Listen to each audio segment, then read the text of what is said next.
বগৰী খেতিৰ জৰিয়তে স্বাৱলম্বী হ'ব খোজা এজন যুৱ কৃষকৰ কথাৰে যোৰহাটৰ এক চিনাকি নাম কৃষি উদ্যোগত কৃষি খণ্ডত নৱনিধি গগৈ কেনেধৰণৰ সাফল্য পাইছে বা ইয়াৰ ভৱিষ্যত কেনেকুৱা ধৰণৰ হ'ব?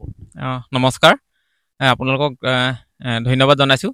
আচলতে কৃষি বুলিলে মানে এনেকুৱা নহয় যে ইয়াত লোকচান থাকিব। ভালকৈ কৃষি কামত মনোনিৱেশ হ'লে মানে প্ৰত্যেকটো কৃষিতে আপোনাৰ উৎপাদনৰ মানে সঠিক বজাৰখনৰ উচিত সময়টো যদি ল'ব পাৰে কৃষকজন আৰ্থিকভাৱে সচ্ছল হ'বই।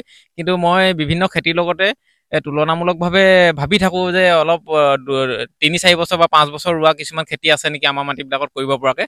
কিন্তু অসমৰ বিভিন্ন জেগাত নামনি অসমতো হৈ গৈছে। আপুনি কোৱা মতে যোৰহাট জিলাত হয়তো মেডিয়া মুখলৈ অহা নাই যদিও কিছুমানে কৰিছে যদি আমি ইমান জ্ঞাত নহয়, কিন্তু একেবাৰে তিনিচুকীয়া ছাইডে কৰিছে। কিন্তু মই ভাবিলোঁ কি মোৰ যিখিনি মাটি আছিলে আচলতে এই মাটিখিনিত বিভিন্ন খেতি কৰিয়ে থাকোঁ। বছৰেকত মানে 3টা খেতি কৰা হয়। গতিকে মই ভাবিছোঁ এই মাটিখিনিত অকণমান বেলেগ ধৰণে কিবা খেতি কৰিব পাৰি নি। খুব চিন্তা কৰি মই যোৱা বছৰ মাৰ্চ মাহৰ 27 তাৰিখে পুলি প্ৰথম লগাইছিলোঁ। কিন্তু আপোনালোকে এতিয়া দেখিছে বাৰীখনত মই পইচা কিমান পাইছোঁ এইটো কথা নহয়, আচলতে প্ৰত্যেকজোপা গছতে 8-9 মাহত 25-ৰ পৰা 30 কিলো বগৰী উৎপাদন হৈছে। আৰু ইয়াৰ টেষ্টটো যিসকলে খাইছে বা আমি নিজেও খাইছোঁ, ইয়াৰ আগতে আমাৰ এনেকুৱা অভিজ্ঞতা নাছিলে কাৰণে কৈছোঁ।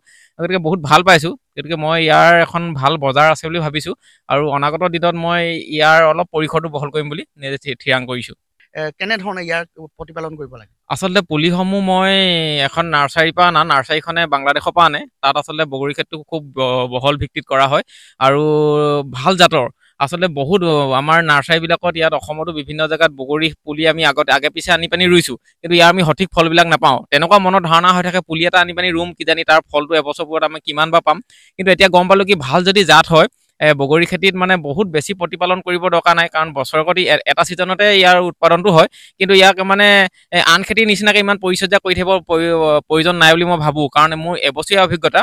এই অভিজ্ঞতাৰ পৰা মই কৈছোঁ কি পুলি যদি জাতটো যদি ভাল নিৰ্বাচন কৰিব পাৰে আৰু জাতৰ ক্ষেত্ৰত আপুনি কোনটো সময় ৰুব লাগিব, মানে সেই প্ৰকৃত কৃষককেইজনৰ লগত যদি কথা পাতে বা যিসকল নাৰ্চাৰী যিসকলৰ মালিক তেওঁলোকে পুলিখিনি ক'ৰ পৰা আচলতে পুলিখিনি বনায় আৰু কোনটো জাতৰ পুলি হয়, এই বহুতখিনি কথা থাকে। এইখিনি কথা আচলতে আপোনালোকে কিমান অৱগত নাজানো, কিন্তু এজন কৃষকে এইখিনি কথা আচলতে খুঁটি নাটি মাৰি চাব লাগে যে জাতটো কি। জাতটো যদি ভাল নহয় তেতিয়া আপুনি যিকোনো খেতিতে আপুনি ভাল ফল নাপাব। তাৰ ফলত কি হয়, সমাজখনতো এটা বেলেগ দিশত গুচি যায় যে ইমান খেতি কৰিছিলে কিনো কৰিলে, এনেকুৱা কথা থাকে। সেইকাৰণে ইয়াৰ আটাইতকৈ ডাঙৰ কথা হৈছে জাত নিৰ্বাচন কৰোঁতে এজন কৃষকে মানে সম্পূৰ্ণ চাব লাগে যে ইয়াৰ মানে টেষ্টটো কেনেকুৱা হ'ব বা বজাৰখনত ইয়াৰ চাহিদাটো হ'বলৈ হ'লে যিজন গ্ৰাহক থাকে গ্ৰাহকজনৰ কাৰণে বস্তুটো গ্ৰাহকজনে পচন্দ কৰিব নকৰিব বা কোনটো ছিজনত ৰুলে মানে কোনটো সময়ত ইয়াৰ মানে বজাৰখন ল'ব পৰা যায়, এই গোটেইখিনি এজন কৃষকৰ আচলতে অভিজ্ঞতাৰে পৰিপুষ্ট হ'ব লাগে। তেতিয়াহে যিকোনো এটা নতুন খেতিয়ে বুলি নকওঁ, খেতিৰ পৰা তাৰমানে